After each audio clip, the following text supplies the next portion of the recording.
Hello friends, എല്ലാവർക്കും നമസ്കാരം. നിങ്ങളേവരും കാത്തിരിക്കുന്ന ഗോമതിയുടെയും ബാലന്റെയും നാളത്തെ വിശേഷത്തിലേക്ക് എല്ലാ കൂട്ടുകാർക്കും സ്വാഗതം. എല്ലാവർക്കും നല്ലൊരു ശുഭരാത്രി നേർന്നുകൊണ്ട് തന്നെ നമുക്ക് നാളത്തെ വിശേഷത്തിലേക്ക് കടക്കാം. അതിനു മുമ്പായിട്ട് ആരെങ്കിലും നമ്മുടെ ഈ ചാനൽ ആദ്യമായിട്ട് കാണുന്നുണ്ടെങ്കിൽ ഒന്ന് സബ്സ്ക്രൈബ് ചെയ്ത് വെച്ചോളൂ കേട്ടോ.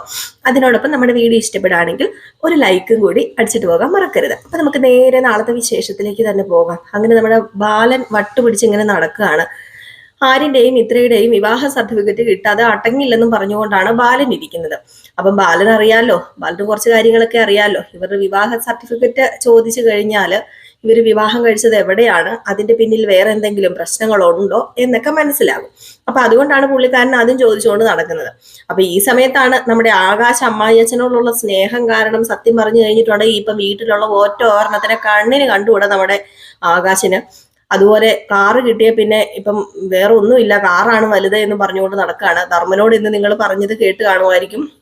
ധർമ്മനോട് ഇന്ന് പറഞ്ഞായിരുന്നു, ഗോമതി സ്റ്റോഴ്സിന് എന്നാ ഇതാ ഉള്ളത്, എല്ലാ സാധനങ്ങളും എടുത്ത് തൂക്കി വിറ്റിട്ടുണ്ട്, ആക്രി വില കിട്ടുകയല്ലേ ഉള്ളൂ, കാർ അതുപോലെ അല്ലെന്ന്. ഇത് കേട്ടപ്പം ധർമ്മന് സത്യം പറഞ്ഞാൽ ഭയങ്കരമായിട്ടും ദേഷ്യം വന്നെങ്കിലും ധർമ്മൻ അങ്ങോട്ട് അടങ്ങി. ഏതായാലും നമ്മുടെ ആര്യനും ഇഷ്ടപ്പെട്ടിട്ടില്ല. ആര്യനും സത്യം പറഞ്ഞു കഴിഞ്ഞിട്ടുണ്ടെങ്കിൽ നല്ലതുപോലെ തന്നെ ആകാശിനോട് പറയുന്നുണ്ട്. നല്ലതിനു പോലെ എന്ന് പറഞ്ഞാൽ ആകാശിന് കൊള്ളുന്നത് പോലെ തന്നെയാണ് ഇന്ന് പറഞ്ഞിരിക്കുന്നത്. ഏതായാലും ആകാശ് ഇതൊക്കെ കേട്ടിട്ട് മിണങ്ങാസിയാന്നും പറഞ്ഞ് നിൽപ്പുണ്ട്. ഏതായാലും ആകാശിന് മീനാക്ഷിയുടെ അച്ഛനും അമ്മയും എന്നൊക്കെ വെച്ച് കഴിഞ്ഞിട്ടുണ്ടെങ്കിൽ ഭയങ്കര ജീവന്റെ ജീവനാണ്. അങ്ങനെ നമ്മുടെ മീനാക്ഷിയോട് പോയി പറയുന്നുണ്ട്, മീനാക്ഷി, നീ നിന്റെ അച്ഛനെ എല്ലാവരും അപമാനിച്ചതിന് നീ കൂട്ടു നിൽക്കുവാണോ? നീ എന്താ ഇങ്ങനെ, നിന്റെ അച്ഛനെ അപമാനിച്ചതിന് നിനക്ക് വേദനയില്ലേ എന്ന് ചോദിച്ചപ്പോഴത്തേക്കും നമ്മുടെ മീനാക്ഷി ആകാശിനോട് പറയും, എന്തിനാ ആകാശം വെറുതെ വലിഞ്ഞു കയറി ചെന്ന് വഴക്കുണ്ടാക്കുന്നത്, അതിന്റെ കാര്യമുണ്ടോ, അതിന്റെ ഒരു ആവശ്യമില്ലല്ലോ. എന്തിനാണ് വെറുതെ അച്ഛൻ പറയുന്നത് കേട്ട് തുള്ളി പിടിച്ച് നേരെ ഗോമതി സ്റ്റോറിലേക്ക് അച്ഛനെയും കൊണ്ട് പോയത് എന്ന് ചോദിച്ചപ്പോഴത്തേക്കും അതുകൊണ്ട് എന്താ, ദേവിയടുത്തിയുടെ തനി സ്വഭാവം കാണാൻ പറ്റിയില്ലേ? മാത്രമല്ല ഇന്ന് വന്നു കഴിഞ്ഞപ്പം ദേവിയടുത്ത് എന്തൊരു റെസ്പെക്റ്റോട് കൂടിയാ അച്ഛനോട് പെരുമാറുന്നതെന്ന് നിനക്ക് അറിയാമോ എന്ന് ചോദിച്ചപ്പോഴത്തേക്കും എന്ത് റെസ്പെക്റ്റ് ആണെങ്കിലും ദേ എന്റെ ആകാശേ, എനിക്കൊരു കാര്യം പറയാനുണ്ട്. ഏതു നേരം ദേവിയടത്തിന് ഇങ്ങനെ കുറ്റം പറയാൻ നോക്കരുത്. പുള്ളിക്കാരി ഇപ്പൊ പറയുന്നതിനും കുറച്ച് യാഥാർത്ഥ്യമൊക്കെ ഉണ്ട്. അല്ല, ആകാശിന് എന്താ കടയിലിരുന്നാൽ ഇത്ര പ്രശ്നം ഇരിക്കുന്നത്? ആകാശിന് കടയിലിരുന്നിട്ടുണ്ടെങ്കിൽ എന്തെങ്കിലും കുഴപ്പമുണ്ടോ? അല്ലാതെ അച്ഛനും അമ്മയും ഒക്കെ ഓരോന്ന് പറയുന്നത് കേട്ടിട്ടെ നാണത്തിനൊത്ത് തുള്ളാൻ നിന്ന് കഴിഞ്ഞിട്ടുണ്ടെങ്കിൽ ഞാൻ ആകാശിന്റെ കൂടെ ചിലപ്പോൾ നിന്നെന്ന് വരില്ല. അല്ല, നീ എന്താ മീനാക്ഷി പറഞ്ഞു വരുന്നത്? ഞാൻ പറയാനുള്ളത് ഞാൻ പറഞ്ഞു. ഇനിയിപ്പം ആകാശിന് മനസ്സിലായോ മനസ്സിലാവാതെ ഇരിക്കുവോ? ആ കാർ ഈ വീട്ടിൽ കൊണ്ടുവന്ന് അന്ന് തുടങ്ങിയതാ ഓരോ പ്രശ്നങ്ങള്. ഇപ്പം കടയുടെ പ്രശ്നങ്ങള്. ഈ അച്ഛൻ എന്താ കടയിൽ പോകാത്തത്? അച്ഛൻ കടയിൽ പോകുമായിരുന്നെ പ്രശ്നങ്ങളൊക്കെ ഒന്ന് മാറിയാനെ.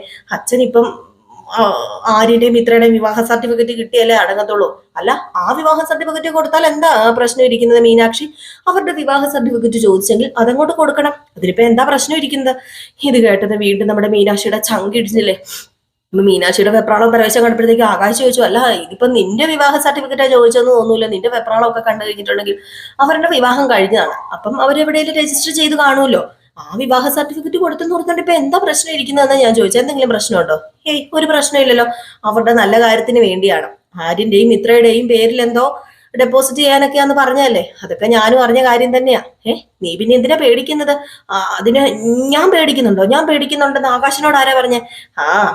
നിന്റെ ഈ വെപ്രാളവും പേടിയും കണ്ടു കഴിഞ്ഞിട്ടുണ്ടെങ്കിൽ അവരെ കല്യാണം കഴിപ്പിച്ചു വിട്ടത് നീയാണെന്ന് തോന്നൂല്ലോ എന്ന്.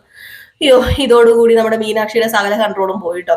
ഈ സമയത്താണെങ്കിൽ എന്ത് ചെയ്യണം എന്നറിയില്ല. ഗോമതി അടുക്കളയിൽ കിടന്ന് ഇങ്ങനെ പരകുകയാണ്. അപ്പോഴത്തേക്കാണ് നമ്മുടെ ആര്യൻ വന്നല്ലോ. അപ്പം മിത്ര ആര്യനോട് ഈ വിവാഹ സർട്ടിഫിക്കറ്റിന്റെ കാര്യമൊക്കെ പറഞ്ഞു, ഇതിനൊരു തീരുമാനം ഉണ്ടാക്കിയില്ലെങ്കിൽ അച്ഛനത് പ്രശ്നം ഉണ്ടാക്കും എന്ന് പറഞ്ഞു. അങ്ങനെ നമ്മുടെ ഗോമതിയോട് പറയാണ്, ബാലൻ പോയി പറയുന്നുണ്ട്, നീ ആര്യനോട് വിവാഹ സർട്ടിഫിക്കറ്റിന്റെ കാര്യം പറയണ്ടേ, നമുക്ക് രണ്ടുപേർക്കും കൂടെ ഒന്ന് സംസാരിക്കണം, ഇന്ന് എല്ലാവർക്കും കൂടെ ഒന്ന് ഇരുന്ന് സംസാരിച്ചിട്ട് വിവാഹ സർട്ടിഫിക്കറ്റ് മേടിക്കണം എന്നൊക്കെ പറയുന്നുണ്ട് കേട്ടോ. അയ്യോ, ഇതൊക്കെ കേൾക്കുമ്പോഴത്തേക്കും ഈ ഗോമതിക്ക് വീണ്ടും BP കൂടി വരികയാണ്. അതായത് ഈ സീനൊക്കെ കഴിഞ്ഞിട്ട് പിന്നെ കാണിക്കുന്ന സീൻ എന്ന് പറഞ്ഞാല് ഗോമതിനെ കാണാനായിട്ട് മിത്രയും അതുപോലെ തന്നെ മീനാക്ഷിയും കൂടെ ചെല്ലുകയാണ് കേട്ടോ. അങ്ങനെ മീനാക്ഷിയും മിത്രയും കൂടെ ചെന്നപ്പോഴത്തേക്കും അടുക്കളയിൽ ഒരു പരിവുമായിട്ട് നിൽക്കുകയാണ് ഗോമതി. അങ്ങനെ ഗോമതിയോട് പറഞ്ഞു, അത് പിന്നെ അമ്മേ, ഞങ്ങൾ വന്നത് വേറൊരു കാര്യം പറയാനാ, അച്ഛന്റെ കാര്യം പറയാനാന്ന് പറഞ്ഞപ്പം, അയ്യോ മക്കളെ ഓർമ്മിപ്പിക്കല്ലേ, അത് തന്നെ പറയാനാ ഞാനും ഇരുന്നത്. ഏത് നേരം ഇപ്പം മിത്രേ നിന്റെയും ആര്യന്റെയും വിവാഹ സർട്ടിഫിക്കറ്റ് തരാൻ പറഞ്ഞുകൊണ്ടിരിക്കുക. അതൊക്കെ പോട്ടെ, ആ കാര്യമൊന്നും പറയാനല്ലേ ഞങ്ങൾ വന്നത്. ആ കാര്യമല്ലാതെ പിന്നെ എന്ത് കാര്യം പറയാനാ നിങ്ങൾ വന്നത്? ദേവിയേടത്തിയുടെ കാര്യം പറയാന്, അതെ കടയിൽ ദേവിയേടത്തി പോകുന്നുണ്ടല്ലോ. കുടുംബത്തില് പല പ്രശ്നങ്ങളും ഇനിയിപ്പോ ഉണ്ടാകും. അതുകൊണ്ട് സൂക്ഷിക്കേണ്ടത് അമ്മ തന്നെയാ. അച്ഛനെ പറഞ്ഞ് മനസ്സിലാക്കണം. അച്ഛനോട് പറയണം കടയിലേക്ക് പോകാന്. അതിപ്പോ ഞാൻ എന്ത് ചെയ്യാനാ? നടുവേദനയാന്ന് പറഞ്ഞിരിക്കുന്ന മനുഷ്യനെ എനിക്ക് തള്ളിവിടാൻ പറ്റുമോ? എന്ത് വേദനയാന്ന് പറഞ്ഞിരുന്നാലും ഞാനൊരു കാര്യം പറയാം. ദേവിയേടത്തിയുടെ സ്വഭാവവും അതുപോലെ ആകാശേട്ടന്റെ സ്വഭാവവും രണ്ടും ഒരിക്കലും ചേർന്ന് പോകില്ല. കടയിൽ വലിയൊരു യുദ്ധം തന്നെ നടക്കും. അത് ഉറപ്പായ കാര്യമാണ്. അതുകൊണ്ട് എത്രയും പെട്ടെന്ന് അസുഖം മാറ്റിയിട്ട് കടയിലേക്ക് ചെല്ലാൻ പറയണം. അല്ലെങ്കിൽ ദേവിയെടുത്തിനെ കടയിലേക്ക് വിടരുതെന്ന് പറയണം. ഇത് ഏതെങ്കിലും ഒന്ന് പറഞ്ഞേ പറ്റൂ. മക്കളെ ഞാന് അമ്മയല്ലാതെ വേറെ ആരാ അച്ഛനോട് പറയുന്നത്? മര്യാദയ്ക്ക് പോയി കാര്യങ്ങൾക്ക് ഒരു തീരുമാനം ഉണ്ടാക്കാൻ നോക്ക്. ഒരു അമ്മായിയമ്മ വന്നിരിക്കുന്നു എന്നൊക്കെ പറഞ്ഞുകൊണ്ട് നമ്മുടെ മീനാക്ഷി മിത്രയും കൂടി ഇങ്ങനെ പേടിപ്പിച്ചു വിടുകയാണ് കേട്ടോ. ഏതായാലും ഗോമതിക്ക് ഒരു അന്തവും ഇല്ല, ഒരു കുന്തവും ഇല്ല. ഇതേ സമയം നമ്മുടെ ബാലനെ രാമേട്ടൻ വിളിക്കുന്നുണ്ട്. അങ്ങനെ രാമേട്ടൻ ബാലനെ വിളിക്കുന്നതല്ല, ബാലൻ രാമേട്ടനെ വിളിക്കുന്നതാണ്. ഏതായാലും കടയെ കുറിച്ചും ദേവീനെ കുറിച്ചും ഭയങ്കര അഭിപ്രായമാണ് രാമേട്ടനുള്ളത്. രാമേട്ടൻ പറയാണ്, ഇനിയിപ്പം ബാല നീ കടയിൽ വന്നില്ലെങ്കിലും കട പെർഫെക്റ്റ് ആയിട്ട് നീ നോക്കുന്നേക്കാൾ നല്ല രീതിയിൽ തന്നെയാണ് കട മുന്നോട്ടേക്ക് പോകുന്നത്. നീ വന്നില്ലെങ്കിലും ഒരു പ്രശ്നവും ഇല്ല. നീ നടുവേദനയൊക്കെ കുറഞ്ഞിട്ട് പതിയെ വന്നാൽ മതി. ബാല നീ ഇല്ലെങ്കിൽ കടയുടെ കാര്യം അതോ ഗതിയാകും ഓർത്തിരുന്ന ഞാൻ. പക്ഷേ ഉണ്ടല്ലോ ദേവി നല്ല രീതിയിൽ തന്നെയാണ് കൈകാര്യം ചെയ്യുന്നത് എന്നൊക്കെ ഇങ്ങനെ പറയുന്നുണ്ട് കേട്ടോ.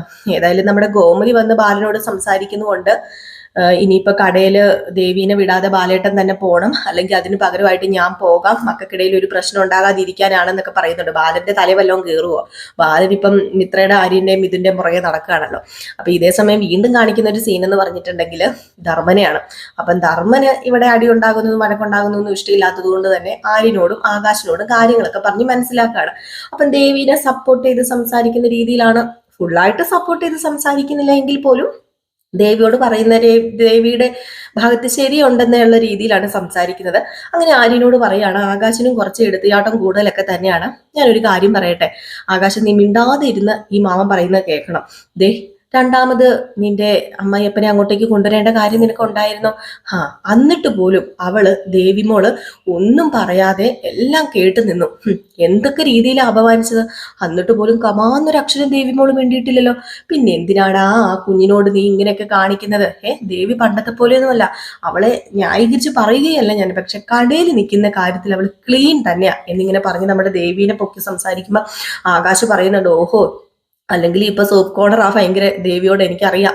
ദേവിയോട് ഭയങ്കരമായിട്ട് സോഫ്റ്റ് കോർണർ കാണിക്കുന്നത് എന്തിനാ? ഇനിയിപ്പം വലിയ പണമുള്ള വീട്ടുകാരിയാണല്ലോ, ഇനിയിപ്പം വല്ലതും തരുമെന്ന് പറഞ്ഞിട്ടാണോ എന്ന് ചോദിക്കുമ്പോ എനിക്കൊന്നും വേണ്ടേ. ഞാൻ വല്ലതും വേണമാഞ്ഞിട്ടാണോ നിങ്ങളുടെയൊക്കെ കൂടി നിൽക്കുന്നത്? എനിക്ക് ബന്ധങ്ങൾ തകരരുത്, അതാ വലുത്. പിന്നെ എനിക്കൊരു കാര്യം പറയാനുണ്ട്, വേറൊന്നുമല്ല. ആകാശേ നീ ഇനിയെങ്കിലും കടയിൽ കറക്റ്റായിട്ട് വരണം. കടയിൽ ബാലൻ ഉണ്ടായിരുന്നപ്പോ നീ എങ്ങനെയാണോ നിന്നത് അതുപോലെ നിൽക്കണം. ഇത്രയും നാള് ഈ പോത്തിനെ കുറിച്ച് ഓർത്തിട്ടായിരുന്നു ഞങ്ങൾക്ക് പേടി. ഇപ്പം ഇവനെ കുറിച്ച് ഓർത്തിട്ടല്ല കേട്ടോ എന്ന് പറഞ്ഞ് ആര്യനെ ചൂണ്ടിക്കാണിച്ചിട്ട് നിന്നെ കുറിച്ചിട്ട് ഓർത്തിട്ടാ ഇപ്പൊ പേടി. അതുകൊണ്ട് ദയവ് ചെയ്ത് എന്റെ പൊന്നുമോനെ ഇനി ഒരു പ്രശ്നം ഉണ്ടാക്കരുത് എന്നൊക്കെ പറയുന്നുണ്ട് നമ്മുടെ ധർമ്മൻ. അപ്പൊ ഇതൊക്കെ കൂട്ടി ഇണക്കിക്കൊണ്ട് ഒരു അടിപൊളി വിശേഷമാണ് നാളെ വരാൻ പോകുന്നത്. അപ്പൊ നാളത്തെ ഏകദേശം ഫുൾ വിശേഷം ഞാൻ പറഞ്ഞിട്ടുണ്ട്. അതിനോടൊപ്പം തന്നെ നമ്മുടെ കൃഷ്ണമംഗലത്ത് ആ ഒരു പ്രമാണത്തിന്റെ കാര്യത്തിലും അലോഹിന്റെ പേരിൽ സ്വത്ത് എഴുതുന്ന കാര്യത്തിനൊക്കെ ഒരു തീരുമാനം ഉണ്ടാകാൻ പോവുകയാണ്. അപ്പൊ അതും ഉടനെ തന്നെ ഉണ്ട്. അപ്പൊ അതിന്റെ പിന്നിലും കുറെ രഹസ്യങ്ങളൊക്കെ മറിഞ്ഞിരിപ്പുണ്ട്. ആ രഹസ്യങ്ങളൊക്കെ മറനീക്കി പുറത്തു വരാൻ പോവുകയാണ്.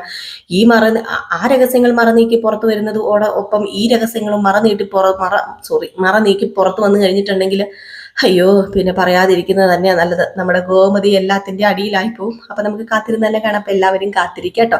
അപ്പൊ എല്ലാവർക്കും വീണ്ടും നല്ലൊരു ശുഭരാത്രി നേർന്നുകൊണ്ട് നിർത്തുകയാണ്. നെക്സ്റ്റ് ഒരു അടിപൊളി വീഡിയോ ആയിട്ട് കാണാം. അപ്പൊ എല്ലാവരും കാത്തിരിക്കുക, സപ്പോർട്ട് ചെയ്യുക. നമ്മുടെ വീഡിയോ ഇഷ്ടപ്പെട്ടെങ്കിൽ തീർച്ചയായിട്ടും ഒരു ലൈക്കും കൂടി അടിച്ചിട്ടേ പോകാവളെ. Tata, bye by.